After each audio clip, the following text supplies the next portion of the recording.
A couple days ago, I did a 36-hour fast, meaning I went 36 hours without eating any food, and I'm a professional athlete.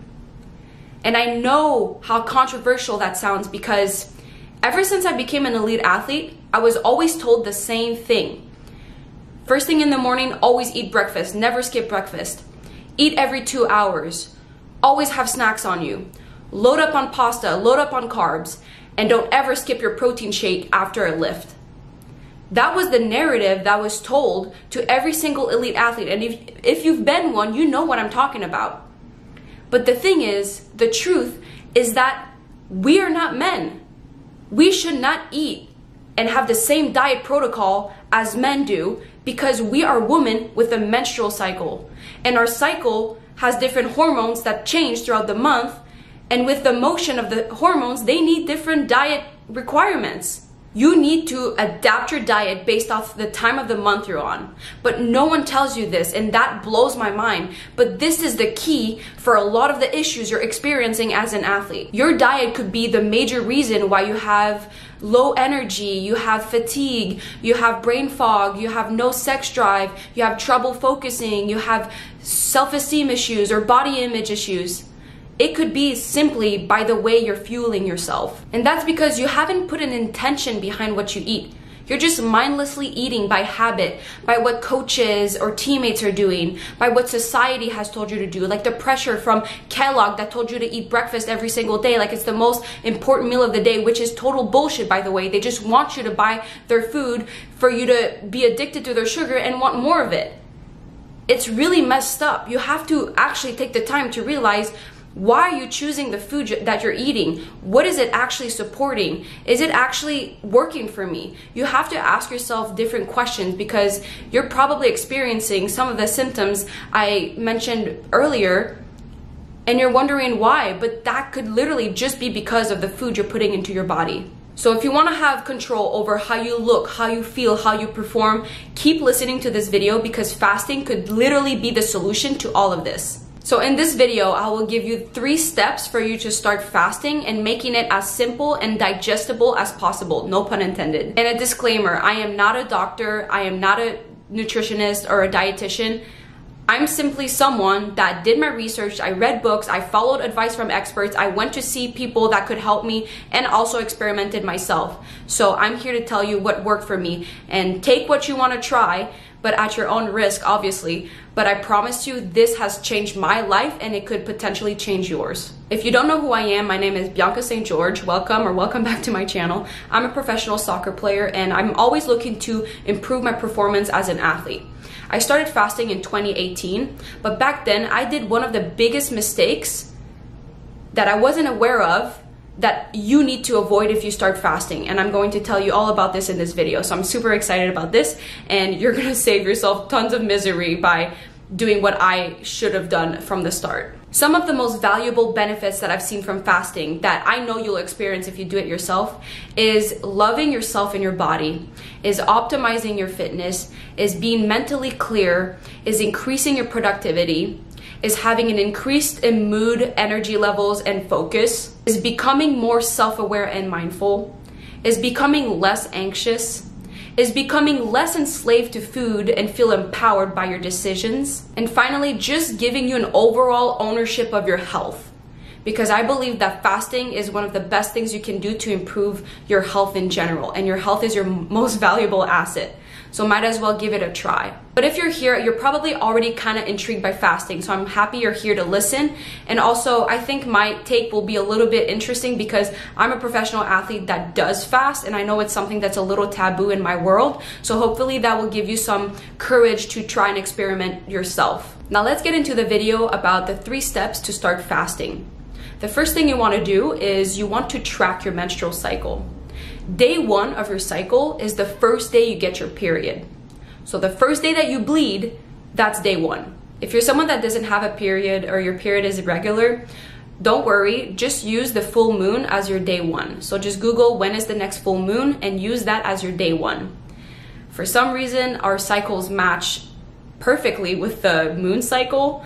And I'm starting to be a little bit more open-minded about the people that are very spiritual about how we are on the same page as the earth and nature. Like, this is unbelievable that women have the same cycle as the moon. Now, step 2 is to understand your hormones and your menstrual cycle.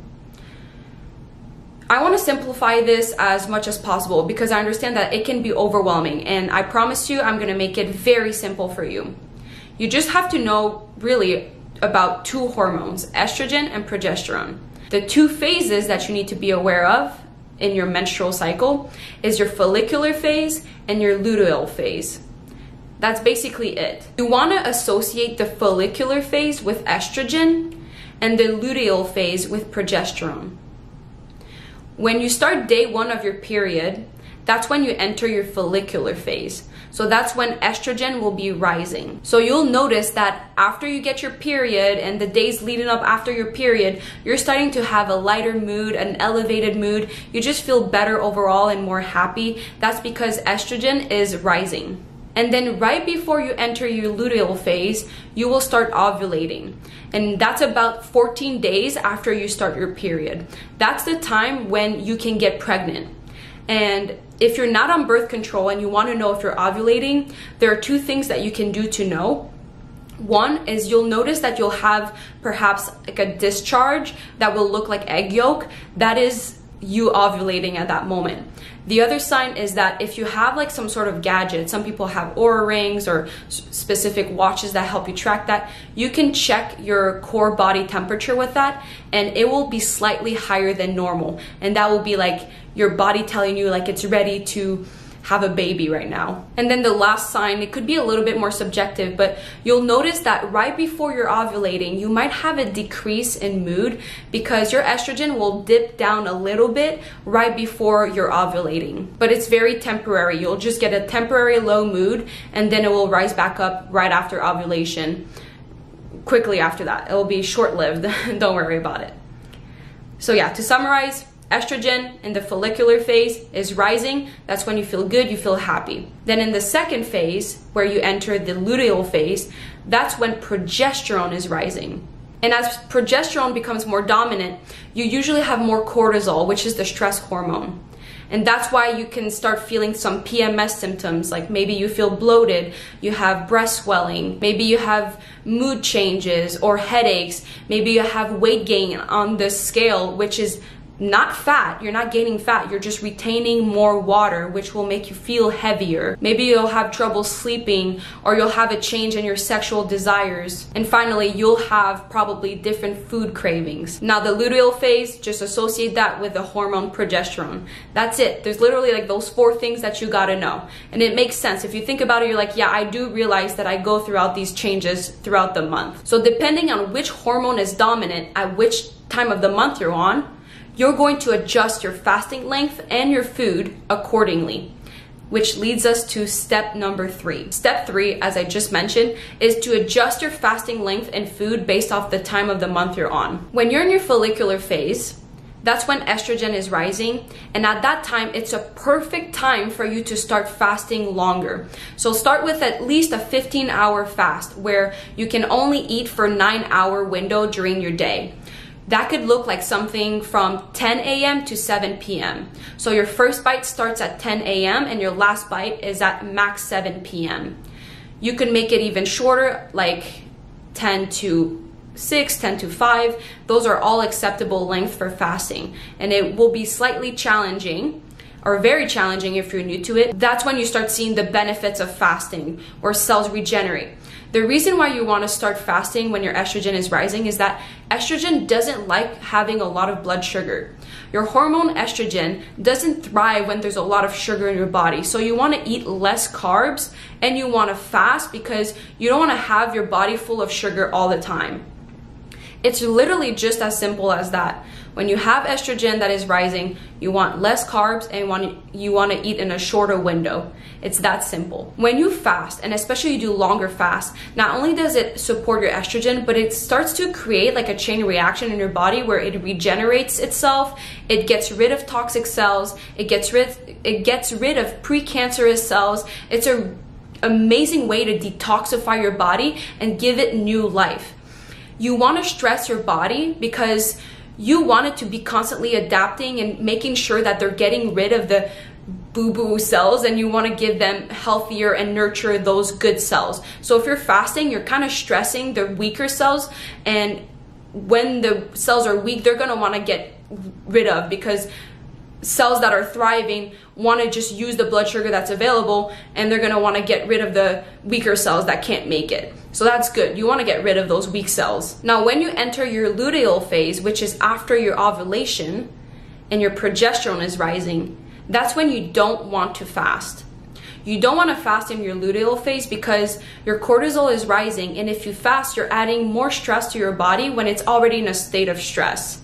That's why you already have the PMS happening. You don't want to add some fasting and the stress of fasting with that. So in that case, don't feel like you need to restrict your eating window. Just eat with your appetite and eat more carbs, especially more carbs, because the sugar will support your hormone.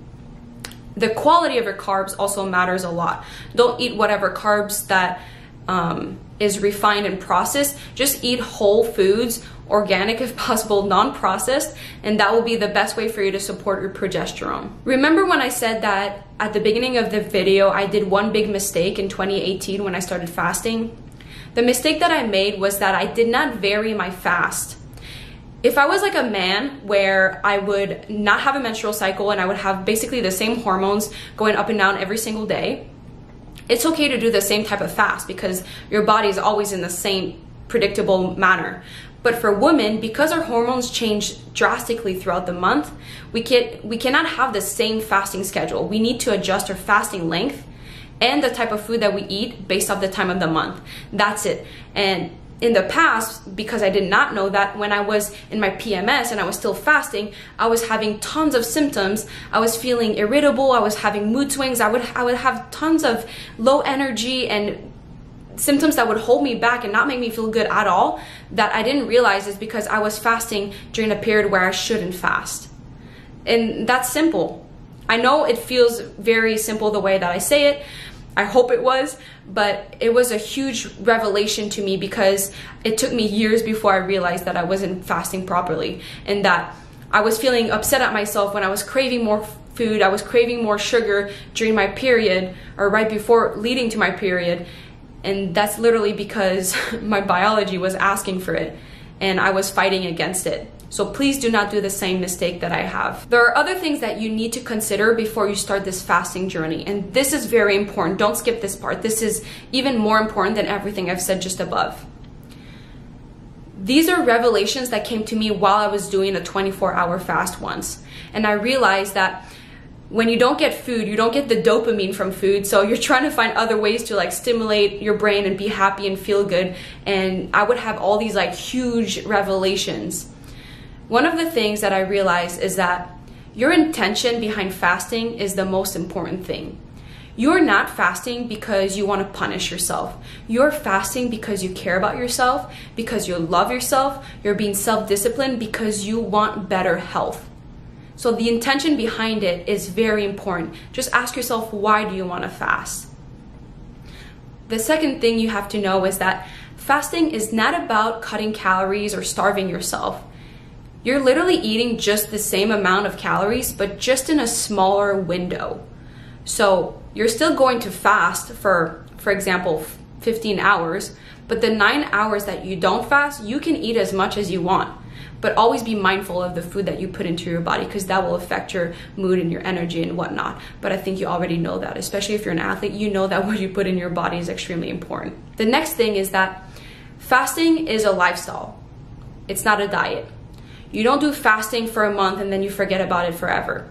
Fasting is just a way of living. It's just a way of eating. It's just your new diet that's always going to follow you everywhere, because your menstrual cycle still keeps going. And it's also very important for people that are in menopause or in post-menopause to also fast. So it's something that's going to follow you your whole life if it works well for you. But with that, you have to realize that you're not going to be perfect. There are days where you're like, oh, I should have fasted today and I didn't follow it perfectly, or I had this dinner and this didn't work out. Don't worry about it. It happens. Life happens. Just try to follow it about 80% of the time. Literally, that's what I tell myself. Like, you're not going to be perfect. It's impossible to be perfect, as long as you consistently try to do it, you'll be fine. You will see the benefits. And you can allow yourself to have a life where, okay, tonight we're having a later dinner and it's outside my fasting window, but this also brings me joy and love, and it's just as beneficial to eat right now with my family or friends or whatnot. And I mentioned this a little bit earlier, but what you eat is extremely important. It's important that while you eat, while you are not in your fasting window, is food that support you, is food that is good for you. It's non-processed, it's whole, it's preferably organic. It's just good food that you put into your body, because you are what you eat, and you are what your hormone health is. Your hormones literally dictate your whole personality. And you should watch my video about hormone optimization and signs that you have like terrible hormone health. I forgot the title of the video, but you should listen to that one. It got really popular because I think it just spoke truth. And it's crazy how much our hormones are harmed by today's society, what's around us. So I would suggest you watch that, because your hormones are probably the most important thing about you, because they literally shape how you view the world. They shape how you act. They shape how you feel. Your whole personality is your hormones. And then the last thing is that the way that you break your fast is also important. I didn't go into details, but let's say you do decide to do a 24-hour fast or a 36-hour fast. You want to slowly break your fast. You don't want to stuff yourself with food, because that's going to be really hard on your stomach. So maybe I could do a video about that, or you could ask me in comments and I could just write it out. I don't know if you're interested in that yet, but you just want to be mindful about how you break your fast. So yeah, this was my whole video about fasting. I hope you learned something. I hope you're willing to try it. This again have changed my life. It's been a very difficult journey for me to adapt to it with my sport, but I'm finding a way to make it work. And again, I'm following it about 80% of the time, and it's not perfect, and it works perfectly well for me like that. So I hope you enjoyed the video. Thank you so much for watching. If you have any questions, let me know in the comments. I will answer it, and I will also maybe put a PDF at the end with a summary of what I just said for you to have something visual to look at. Maybe it will be helpful. But on this note, I love you so much. I'll see you soon in another video, and good luck with everything. Mwah.